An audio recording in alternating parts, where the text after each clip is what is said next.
Muvattupuzha KSRTC സമുച്ചയ നിർമ്മാണം ഫെബ്രുവരിയോടെ പൂർത്തിയാക്കാൻ കഴിയുമെന്ന് മാത്യു കുഴൽനാടൻ MLA അറിയിച്ചു.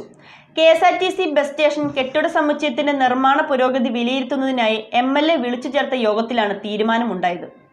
മൂവാറ്റുപുഴ KSRTC ബസ് സ്റ്റേഷൻ കെട്ടിട സമുച്ചയത്തിന്റെ നിർമ്മാണ പുരോഗതി വിലയിരുത്തുന്നതിനായി MLA മാത്യു കുഴൽനാടന്റെ നേതൃത്വത്തിൽ യോഗം ചേർന്നു. ഫെബ്രുവരി മാസത്തിനുള്ളിൽ ശേഷിക്കുന്ന എല്ലാ വർക്കുകളും പൂർത്തീകരിക്കുന്ന തരത്തിലാണ് നിർമ്മാണ പ്രവർത്തനങ്ങൾ പുരോഗമിക്കുന്നതെന്ന് യോഗത്തിൽ അധികൃതർ അറിയിച്ചു. നിലവിൽ fire tank, garage roofing, washing service station, parking area, rain water harvesting tank, cable duct, drainage തുടങ്ങിയ നിർമ്മാണ പ്രവൃത്തികൾ പൂർത്തീകരിച്ചിട്ടുണ്ട്. ക്ലോക്ക് ടവറിന്റെയും കോമ്പൗണ്ട് വാളിന്റെയും സ്ട്രക്ചറൽ ഗ്ലൈസിംഗിന്റെയും നിർമ്മാണം അന്തിമഘട്ടത്തിലാണ്. ഇതോടൊപ്പം പെയിന്റിംഗ് വർക്കുകളും ആരംഭിച്ചിട്ടുണ്ട്.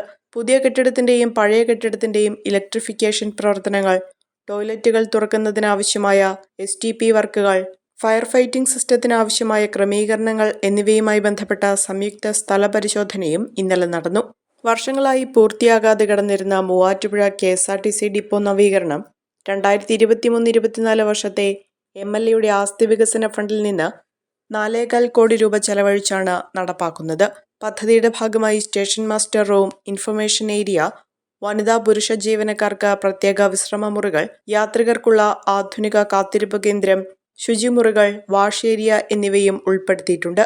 യോഗത്തിൽ Mathew Kuzhalnadan MLA, chairperson Joyce Mary Antony, KSRTC ATO Rajesh, Binitha, Rani KG, N Satheesan, Binu KR, Dhaneesh, KM Gireesan തുടങ്ങിയവർ പങ്കെടുത്തു.